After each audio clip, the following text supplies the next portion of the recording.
أشهد أن محمدًا رسول الله.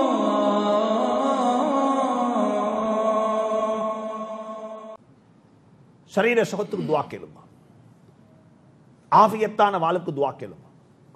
ஆஃபியத்தான வாழ்வுக்கு கேட்கிற முக்கியமான ஒரு துஆ தான் வெளிவாசலுக்கு போகக்குள்ளே வரக்குள்ளே கேட்கிற துஆ. எங்க போத்தே?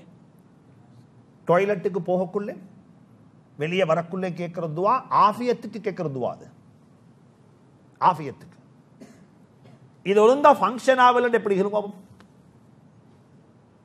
இது ஒழுங்கா ஃபங்க்ஷன் ஆகல என்ன ஆகும்? அன்றைக்கு நாள் எப்படி இருக்கும்?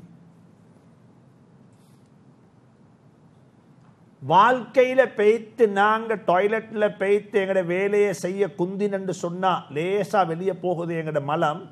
இதுக்கு மட்டும் அல்லாவுக்கு வாழ்க்கை பூராக சுக்குரு செய்தாலும் நிகராக மாட்டாது. இது எப்ப தெரியுமா விளங்கும்? கிட்னி ஹாஸ்பிட்டல்ல போய்த்து கொஞ்சம் பார்த்துட்டு வந்தா விளங்கும். எங்க போய்த்து கிட்னி ஓடிக்குது, கிட்னில கஷ்டப்படுறாங்களே, கிட்னி ஃபெயில் ஆகி ரத்தம் மாத்திக்கொண்டு கொஞ்சம் போய்த்து பார்த்தா விளங்கும்.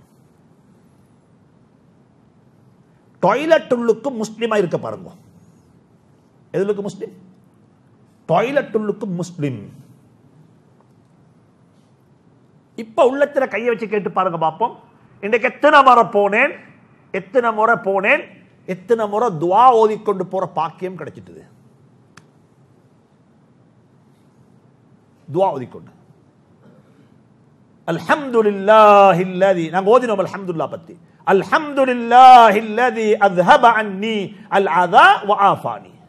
என்னுடைய உடம்பில் உள்ள அழுக்குகளை போக்க வைத்து எனக்கு ஆஃபியத்தான வாழ்வத்தான் அல்லாஹ்வுக்கு எல்லா புகழும். ஒரு கிட்னி ஃபெயில் ஆகிட்டு என்ன ஆகும் சொல்லுங்க பாப்போம்.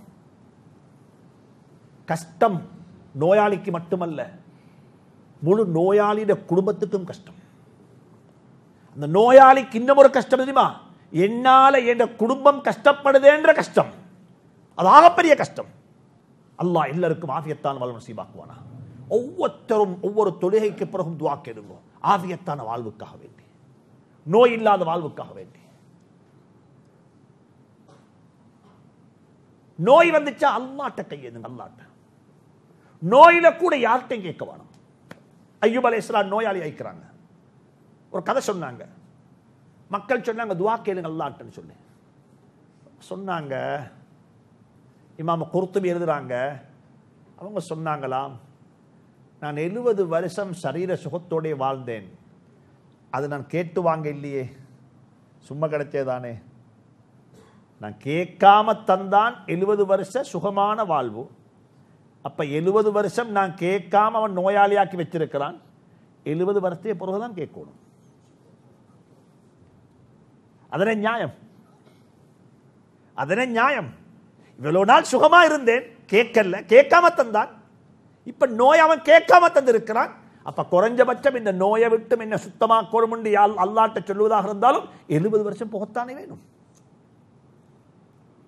நாங்க ஒவ்வொருத்தரும் நோய் வந்தா கஷ்டப்படுறோம், நோய் வந்தா முறப்பாடு செய்யறோம். நாங்க யோசிக்கணும், என் வாழ்வில் எத்தனை நாள் சுகத்தோட கழிஞ்சிருக்கிறேன்.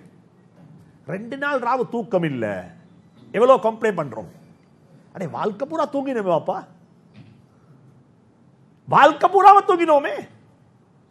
அல்லாஹ்ட்ட கேட்போம், அல்லாஹ்ட்ட யார்கிட்டயும் கேட்க மாட்டோம்.